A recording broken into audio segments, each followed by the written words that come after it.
Tayo guys, sinugin natin mga basura para walang lamok sa ating munting manukan.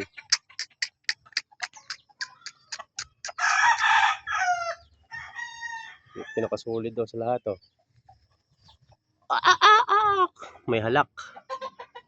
Anong ano nyo? Sinigamot sa halak. Nalak naman to na ano. Kinulong natin sa claret. Binibigay kasi yung pagkain sa babae na ano eh. Ewan ko, native dito. Mayat. Konti lang naman. Si Boston Cross.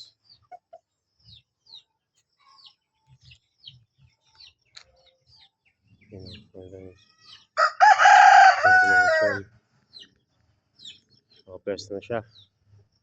So, walang TV. Nasa nakasilong naman eh.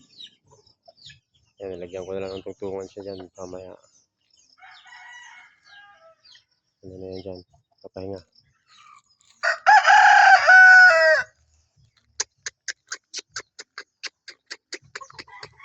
Para hindi lamukin mga alaga natin. Peace out!